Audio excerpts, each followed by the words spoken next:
dia, pessoal! Sejam muito bem-vindos a mais um episódio do Sintonize UFC. Hoje o nosso episódio vai ser mais voltado ao tema da saúde mental, que é muito necessário no nosso dia a dia. E com vocês, vamos apresentar hoje o Michael.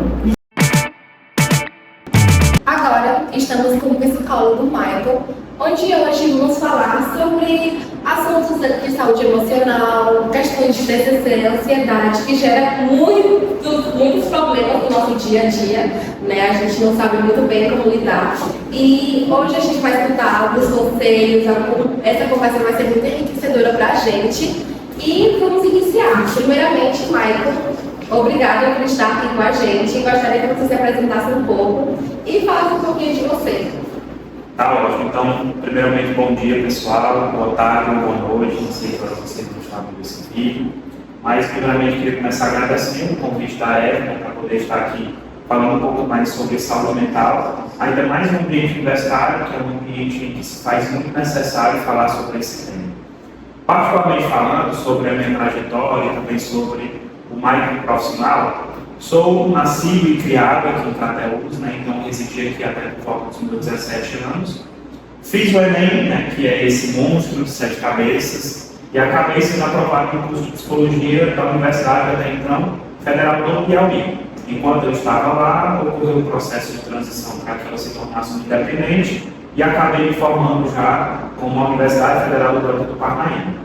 Então, do ano de 2018 a 2023, eu cursei a graduação em Psicologia.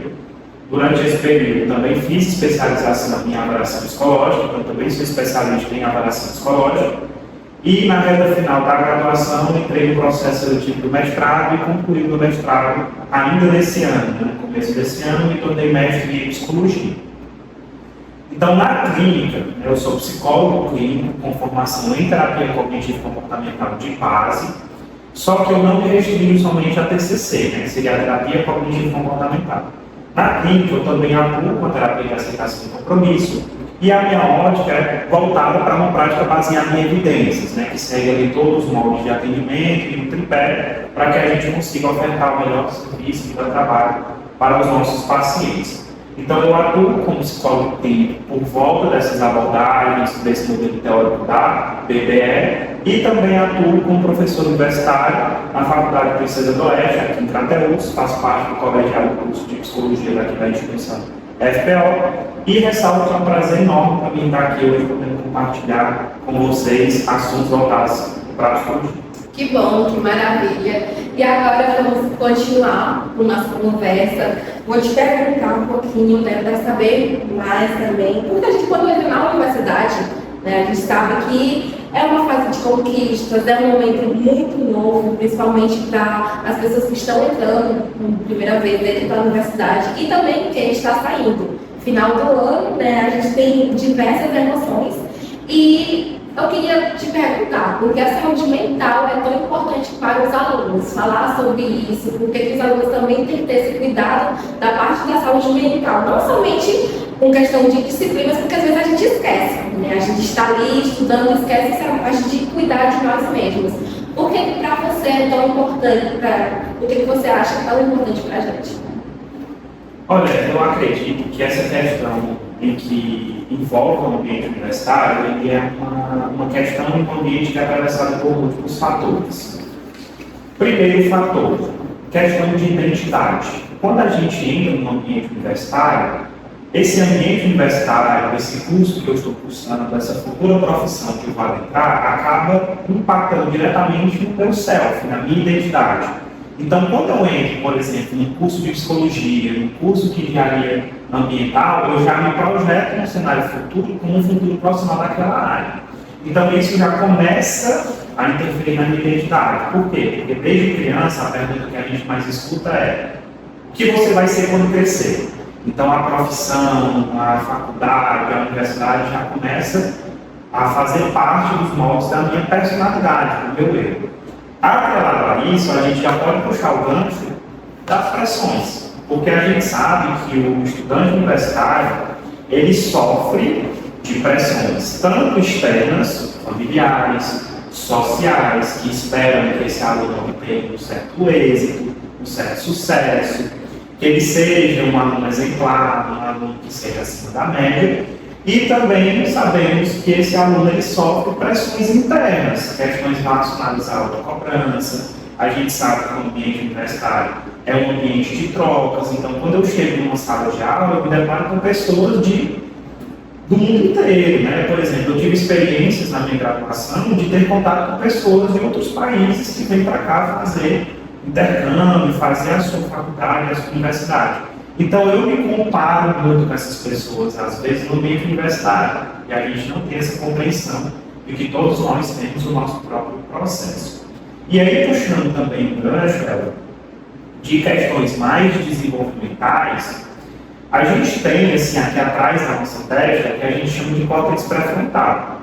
Essa região ela é responsável pela tomada de decisão, racionalização, é aquela área do cérebro que é responsável pela análise de custo-benefício. E a gente sabe que até mais ou menos 25 anos, essa região ainda está amadurecendo. E se a gente pegar a média de idade do universitário, está ali entre 18, 20 e 22 anos. Ou seja, quem está dentro desse ambiente universitário ainda está passando por transições cognitivas e fisiológicas, o que acaba interferindo diretamente na saúde mental. Então, para te contextualizar uma resposta assim, mais robusta do porquê que é tão importante falar sobre saúde mental, é porque essa saúde mental ela é impactada tanto por fatores externos, pessoais, sociais e culturais, como também fatores internos, tanto fatores em que eu me cobro demais, eu me comparo demais, ou também fatores do próprio desenvolvimento humano. Então é muito importante, inclusive, momentos como esse, eu fico muito grato mesmo pela sintonia, oportunizar esse contato, porque pouco se fala. E muitas vezes, infelizmente, a saúde mental ainda é vista como um tabu. Sim, com certeza. E quando a gente fala sobre expectativas e a realidade, né? Porque às vezes a pessoa, até quando a gente fala de cursos, quando a gente fala das escolhas que a gente vai ter, muita gente vem, começa a aguçar algo, mas não era aquilo que era esperado no início, depois troca, gera aquela confusão. E queria saber quais são esses sentimentos que muitas vezes os alunos trazem para você, né? Nessa fase, no início, tanto no final também, da expectativa e da realidade, essa diferença entre os alunos. Primeiramente, eu acredito que nós, seres humanos, de forma geral, a gente tem uma grande dificuldade de lidar com a incerteza. Então, se a gente parar agora para fazer uma análise, um raciocínio um pouco mais projetivo do futuro, isso começa a causar uma tensão, uma ansiedade, uma preocupação.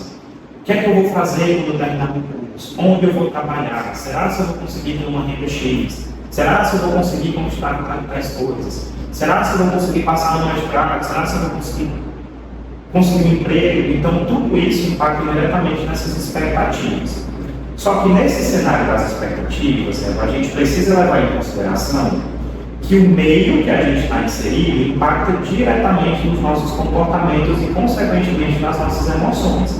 Porque muitas vezes essa expectativa que eu crio sobre o meu futuro, ela é uma expectativa influenciada pelo social. Porque o que é que o social está me falando? O social está me falando que eu tenho que sair da graduação, eu tenho que conseguir um emprego. Antes disso, que eu tenho que conseguir entrar na graduação. Então, o que você vai ser quando crescer? Então, eu preciso ser algo, eu preciso passar no Enem, eu preciso entrar na faculdade.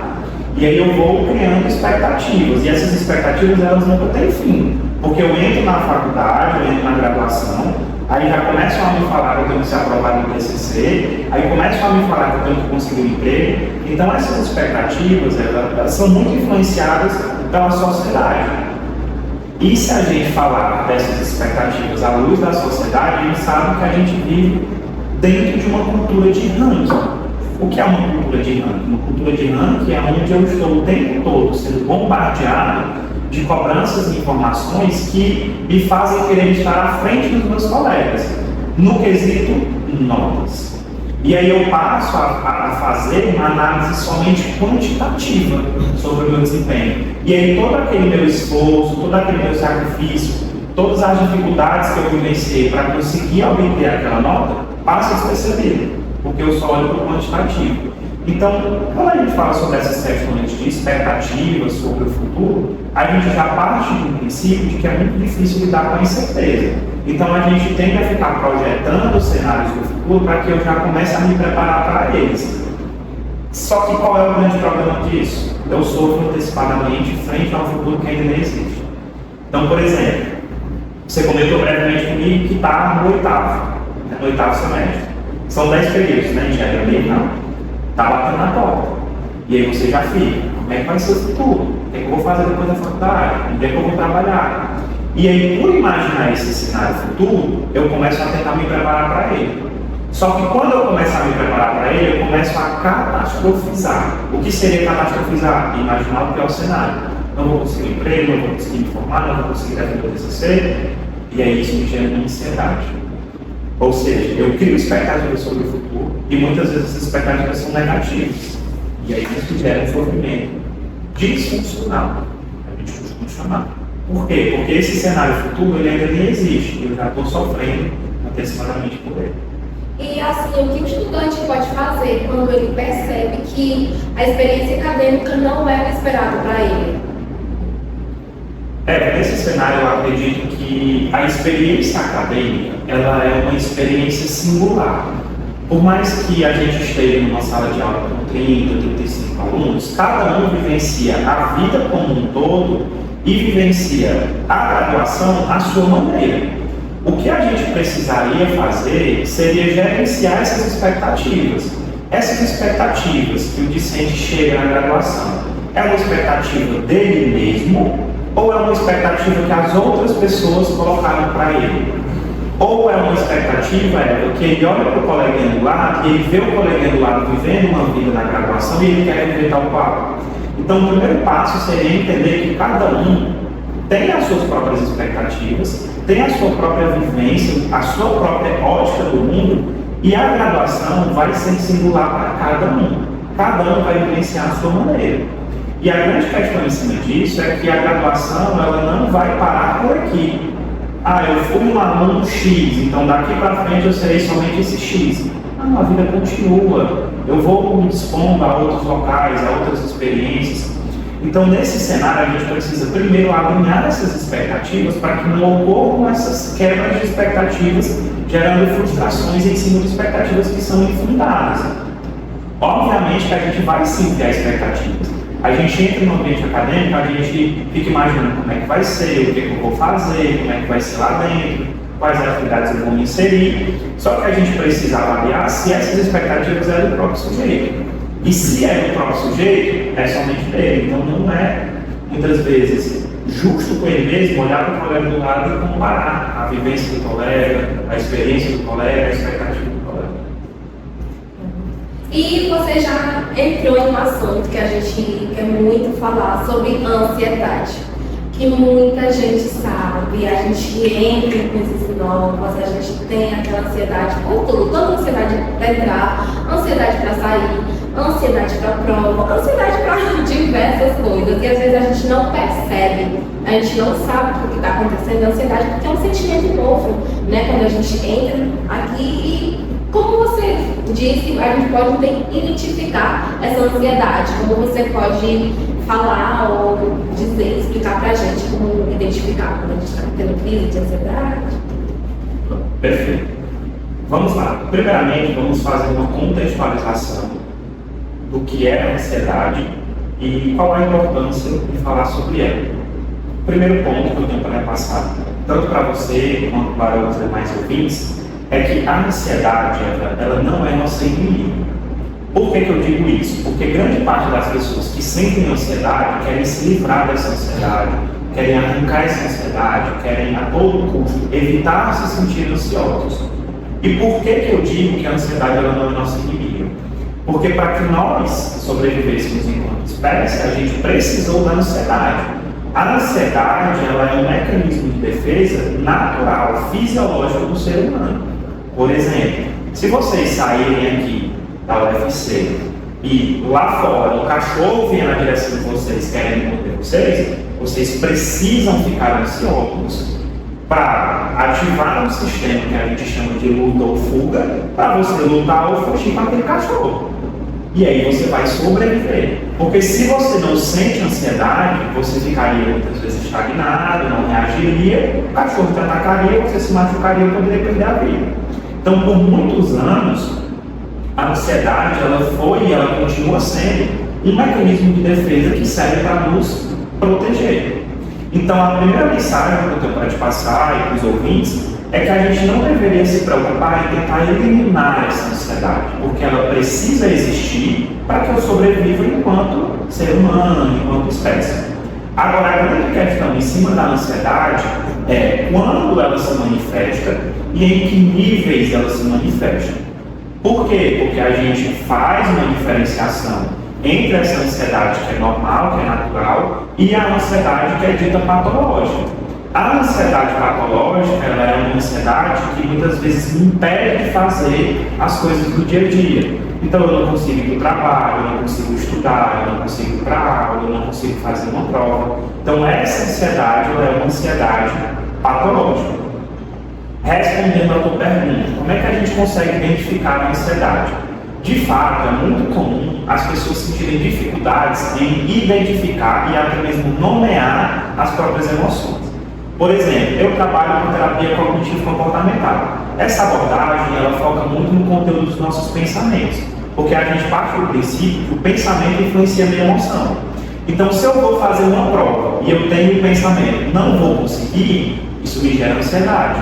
É a interpretação que eu tenho sobre o evento que influencia a forma como eu me sinto. Então, a gente vai trabalhar em cima desses pensamentos. E quando eu pergunto para os meus pacientes o que passava pela cabeça deles, eles me respondem: eu estava ansioso, eu estava tenso, eu estava irritado, eu estava inquieto. Ou seja, eles não conseguem nomear pensamentos de início. E muitas vezes não conseguem também nomear que aquilo era ansiedade.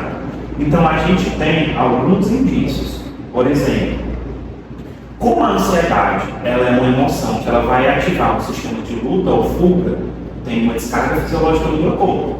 O meu coração ele acelera, consequentemente a minha respiração fica mais ofegante, os meus músculos ficam mais rígidos, eu começo a ter sudorese nas mãos, eu posso ter dores de cabeça. Então tudo isso são sintomas de ansiedade.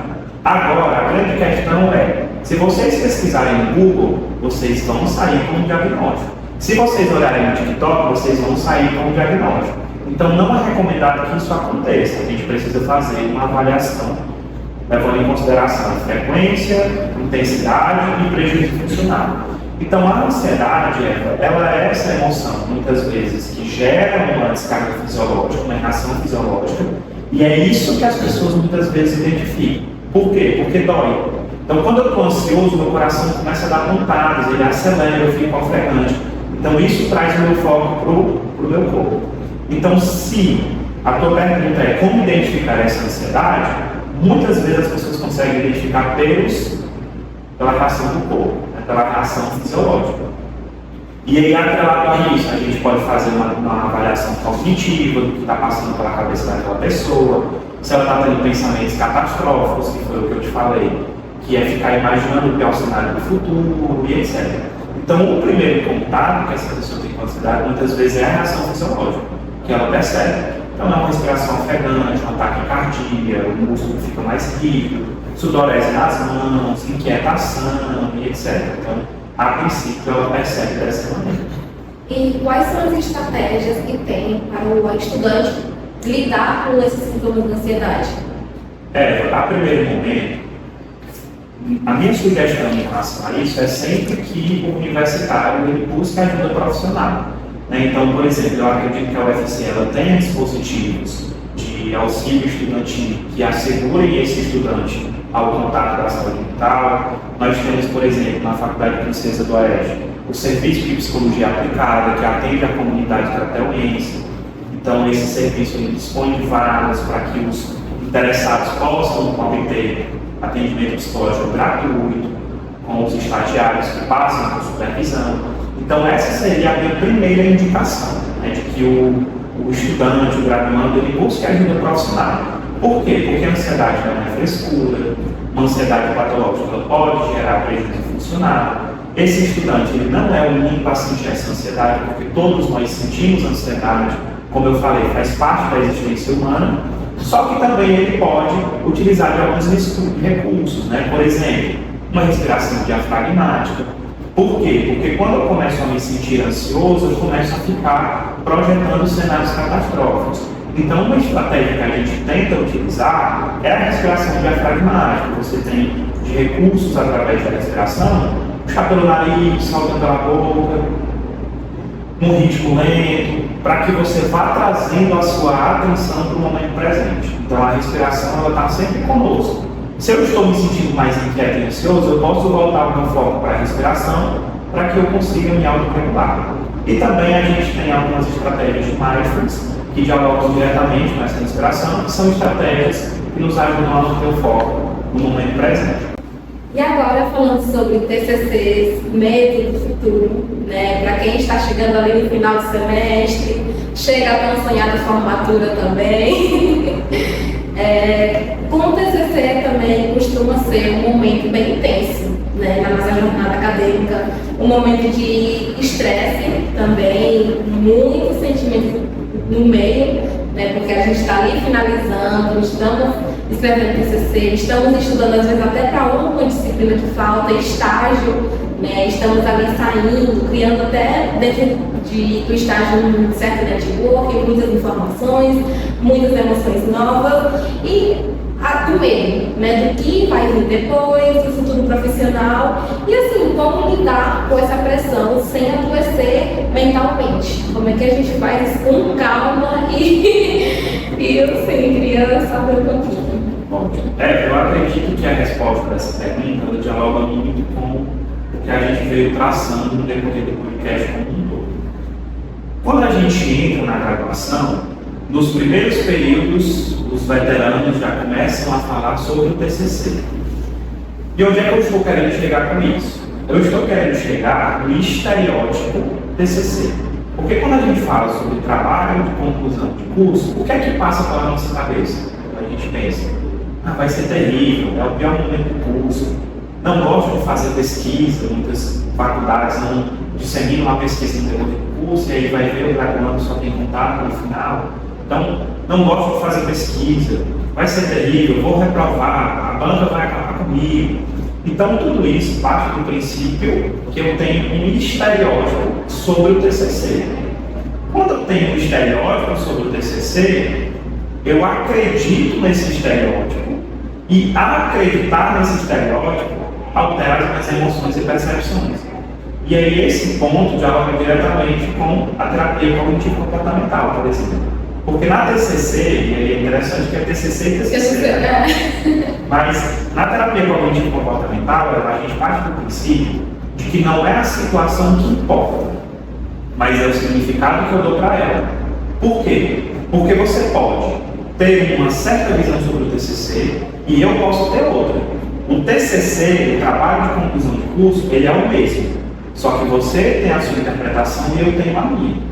E essa interpretação, muitas vezes, ela é influenciada pelas minhas vivências, pela minha história de vida. Na terapia cognitivo-comportamental, a gente fala muito sobre crenças centrais, e existe uma crença central em específico, que é a de desamparo, na qual eu não me acho bom o suficiente, eu me acho inútil. Então, eu olho para aquela situação atravessada por essa crença, que eu não vou conseguir, que eu não vou dar conta.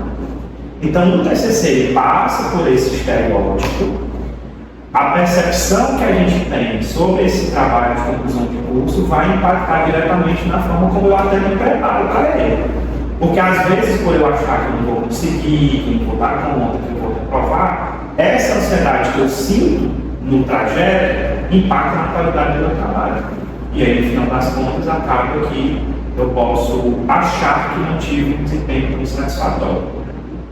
Então, em relação ao TCC, tudo parte pela visão que eu tenho dele. Por exemplo, a minha experiência com o meu trabalho de conclusão de curso na época da minha graduação foi excelente. Eu não tive nenhum prejuízo, eu não tive nenhuma tensão além da tensão que é normal e natural de sentir, porque se aquilo é importante para mim, emoções vão sentir.